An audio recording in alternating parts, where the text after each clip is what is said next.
Je le dis avec beaucoup de force parce que si on l'oublie aujourd'hui, et si on cède aux arguments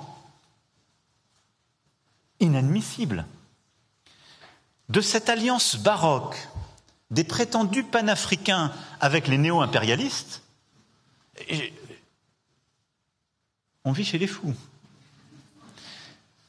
La France est intervenue dès 2013 parce que des États nous ont demandé d'intervenir parce qu'ils étaient en train d'être simplement coupés en deux.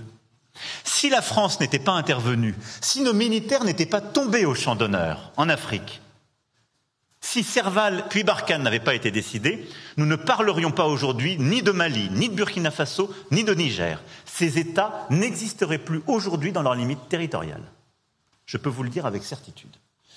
Oui, effectivement, on a vu dans le communiqué du ministre d'État chargé de la question territoriale de ce report. Effectivement, des arguments techniques ont été évoqués par le ministre, mais je pense qu'il faut aller au-delà de cela. C'est que le fichier, je vais parler de 3 éléments majeurs qui me semblent être le fond du problème en réalité, c'est qu'il y a un petit problème, un gros problème au niveau du fichier électoral. Un fichier qui pose énormément de problèmes et dont on a vu les limites énormes qui existe à ce niveau lors du dernier scrutin pour le référendum. En juin dernier. Voilà, je pense que c'était une alerte assez importante pour dire que ce fichier n'était pas du tout en fait aujourd'hui un bon support pour organiser des élections libres, transparentes et qui pourrait en fait éviter toute forme de contestation post-électorale. Alors est-ce qu'on peut parler de petits problèmes techniques puisque c'est un problème visiblement important? Oui, je pense que c'est un problème important et je pense que c'est un problème important qui ne se limite pas seulement à la question du fichier, mais qui va au-delà en fait de la question du fichier.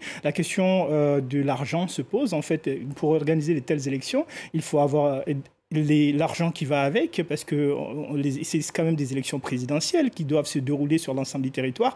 Et je pense qu'il y a un troisième élément qu'il faut ajouter à cela, c'est le front au nord qui vient d'éclater, avec une volonté qui doit être claire, qui est d'organiser des élections sur l'ensemble du territoire malien. Et aujourd'hui, je pense qu'avec les engagements pris par les militaires de rétablir en fait à minima cette question, cette stabilité au niveau sécuritaire sur l'ensemble du territoire, on n'en est pas encore là. Et je pense qu'il y a un travail qui se fait à ce niveau et